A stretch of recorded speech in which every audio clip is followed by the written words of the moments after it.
Parenting in a pandemic. Holy man. Whew, talk about a challenge. Oh man, like it's these last few months. It's as a parent, life could not be more challenging. Parenting could not be harder than it is right now. And depending where you live, I live here in Winnipeg, Manitoba, Canada. Depending where you live within Canada or United States or other countries globally, it's different everywhere. It's different conditions for everyone in this pandemic. Some of us are coming out of it. Some of us are still in it. Some of us, the pandemic is maybe worse than before. So I feel for you. Parenting in a pandemic is tough. So like, what do we do? And yeah, how do we parent during this and keep ourselves mentally fit, help our children with their emotions and keep their mental health in up to par as well? Well, first off, it's okay to not be okay. If you're struggling, okay. I'm struggling. I talk to tons of parents all the time who are struggling. People are struggling with this. It's okay not to be okay. Stress. It's okay to be stressed.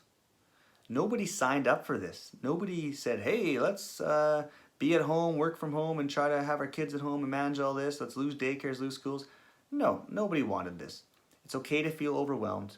It's okay to feel mad, sad, and scared. It's also okay for your children to feel overwhelmed, for your children to feel stressed out, for your children to feel mad, sad, and scared. That's okay as well. It's okay for your children to be struggling. So first off, accept that. Accept that you and your children are struggling. And that's okay. It's not what you want. It's not the preferred, but it is what it is. And we got to lower expectations. We just got to lower expectations as a parent. You're in survival mode. Your children are in survival mode. When you're in survival mode, you can't thrive when you're trying to survive. You're in your little brain. You're in your amygdala. You're in your fight, freeze, stress response. Things are tough right now. So you're not going to be feeling that great physically and mentally and emotionally. Neither are your children. It's so easy to post great pics on social media and be like, hey, we're having so much fun. Our family's awesome. I do the same thing. I post pics. But like, that's 1 hour of the day. What about the other 23 hours of the day that we're not posting about on social media? We're not posting about like us crying, our children crying, the arguments we get in, the power struggles we're getting with our children. We're not posting about laying on the couch, eating ice cream and chips and ordering fast food. That's not the stuff we post about. We want to post the best image of ourselves. I think that's part of the problem as a society and individuals within our friends and family groups. We don't really let people know what's actually going on. For some reason, it's like we have to hide the truth and we have to pretend everything's great. Okay, like it's awesome to celebrate the good stuff, but to feel the good stuff, there's going to be bad stuff as well. There's no such thing as feeling pleasure without feeling pain. So why don't we share more about the pain? I don't know why we don't. I think it's because it takes vulnerability. I could do a whole video on vulnerability. So how do we make this easier? As I said, lower your expectations. Your patience with your child probably isn't as strong as it used to be. Your child's patience with you, probably not as strong as it used to be. So what do? Okay, well, we need to feel the feelings, like I've said. Feel the emotions going through. Unless we feel these negative feelings and the emotions we don't like, they're not going to pass. You can suppress them, you can numb them out. They're still going to be there. So we could feel all types of feelings amongst stress. We also could be feeling grief. Grief isn't just death. Grief is a big loss. And you as the parent have lost working at your workplace. You've lost social connections with family and friends. You've lost your routine. Your child has lost their routine, social connections with friends. Your child has lost their normalcy.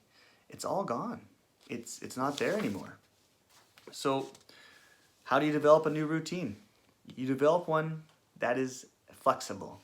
You don't want to develop a rigid summertime routine of trying to balance you working and keeping your kids out of your way so you to work. You got to be flexible.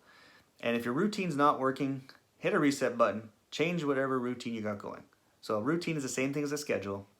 If it's not working, time to change it up. You want it to be flexible. You want it to accommodate your family and your children's needs as same as your needs.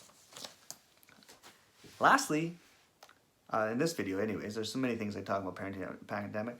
You want to build your capacity to handle stress with yourself and your children. So you want to be doing things like sleeping, eating well. Those are things we talk about all the time, exercise. You also want to invest in connection. And I've talked lots about connection in my videos. So how do you connect with your kids? Simply put, you spend time with them. Uninterrupted time with them. Doing what they like to do. They're doing what you like to do. You're doing a family activity together that you like to do together. One-on-one time is great. You want to connect in the morning. First thing in the morning. So if you're working from home, you want to spend a little time with your kid. Uninterrupted. Let them know that they're special and you care about them. Let them know that as soon as work is done, you can't wait to spend time with them. Throughout the day, you want to give them reminders of when you'll be together, when you'll be apart. You're connecting. You're filling your kids up. If your kids don't feel filled up, they're going to act out. Behavior is not random. They're going to let you know if they're not feeling connected to you through behaviors that you don't want to deal with, that are exhausting to deal with, but you got to deal with them. So connection is key. You want to connect at bedtime. How was your day? What went well? What didn't go well? Talk at bedtime. Spend that time together. Connect. Be fun. Be silly. Being a parent isn't just about scheduling and being a super parent and taking your kid to activities and doing your job and having them do well in school. That's all good stuff, but being a parent is having fun with your kids. Why else did you have children other than to spend time with them? Laugh together. Be silly together. Dance together. Draw together. Play games together. It's all about balance. If you can find a balance, connection is a beautiful thing. And if you mess up, apologize to your kids. It's okay to mess up while parenting in a pandemic. Just apologize to your children. Move on. But if you don't apologize, if you don't repair, things are going to get worse. We're at the 7-minute mark, so I'm going to end things here. Parenting in a pandemic is not easy. Give yourself a break, but also invest in ways to make it a little bit easier. Can't numb it, can't suppress it. Stay safe, stay healthy, take care.